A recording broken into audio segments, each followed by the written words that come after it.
Hello everyone, তো কেমন আছো তোমরা সবাই? চলো তোমাদের সাথে আজকে এগ রোলের রেসিপিটা শেয়ার করে নিই। প্রথমে শসা আর পেঁয়াজটাকে কুচিয়ে নিয়েছি, তারপর লঙ্কাটাকে এখানে ঝিরিঝিরি করে কুচিয়ে নিয়ে লেবুটা হাফ করে কেটে নিয়েছি।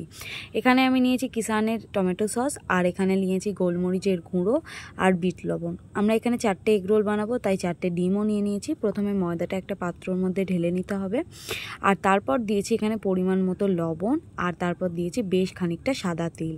এটা না দিলে কিন্তু ঠিকঠাক ময়মটা হবে না। তারপর এখানে তেল আর ময়দা আর নুনটা ভালো করে মাখিয়ে নিতে হবে। ময়দাটা কিন্তু এরকম ঝুড়ো ঝুড়ো মতো হবে। তারপর অল্প অল্প জল দিয়ে ডোটাকে তৈরি করে নিতে হবে।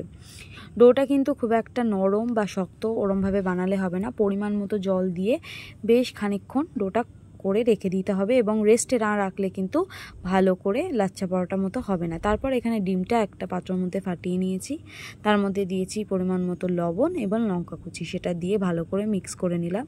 আর এখানে দেখো লেচি করে নিয়েছি। লেচিটা কিন্তু খুব একটা ছোট ছোট হবে না, বেশ বড় বড় করে করতে হবে, না হলে কিন্তু এখানে ভালো করে পরোটাটাকে বেলা যাবে না, মানে আর কি লাচ্ছা পরোটার মতো হবে না।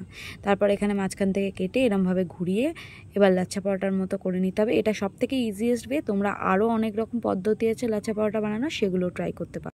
তারপর চাটু গরম করে লেচিটাকে এখানে দিয়ে দিয়েছি, এবং শুকনো খোলাইতে ভালো করে ভেজে নিতে হবে। ভালো করে ভেজে নেওয়ার পর তারপরে এখানে তেল দিয়ে আবারও ভেজে নেবো, নাহলে কিন্তু কাঁচা থাকবে। তারপর এরকম কড়া করে ভেজে নিলাম। তোমরা দেখো নরমও করতে পারো, কড়াও করতে পারো, এটা যে যার প্রেফারেন্স। তবে আমার কিন্তু এগরোল একটু কড়াই খেতে বেশি ভালো লাগে। তারপর চাটুতে আবারও একটু অল্প করে তেল দিয়ে ডিমটাকে দিয়ে দিলাম।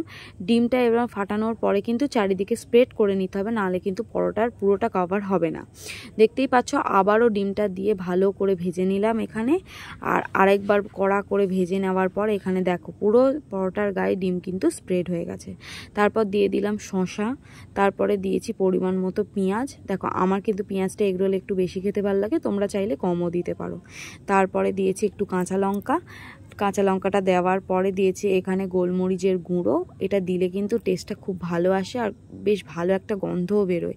তারপর দিয়েছি বিট লবণ, আর এখানে একটু দিয়ে দেবো লেবু। লেবুটা তোমরা দিতেও পারো বা স্কিপও করে যেতে পারো, সেটা তোমাদের প্রেফারেন্স অনুযায়ী। তবে এগরোলে কিন্তু লেবু দিলে একটা আলাদা ফ্লেভার আসে, খুব ভালো লাগে খেতে। তারপর এখানে সস দিয়ে দিলাম। সসটা দেওয়ার পরে দেখো তোমরা এখানে চিলি সসও ইউজ করতে পারো, তবে আমার শুধু টমেটো সস দিয়ে খেতেই বেশি ভালো লাগে।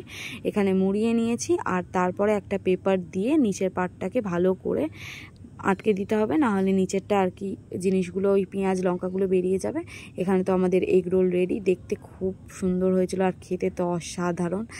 দেখো এগ রোলটা আমি এখানে নিয়ে নিয়েছি, আর সত্যি বলতে দারুণ হয়েছিল খেতে। আর এখানে বোনও খেয়ে ওরও ভালো লেগেছে। তোমরা রেসিপিটা ট্রাই করতে পারো, তোমাদেরও ভালো লাগবে।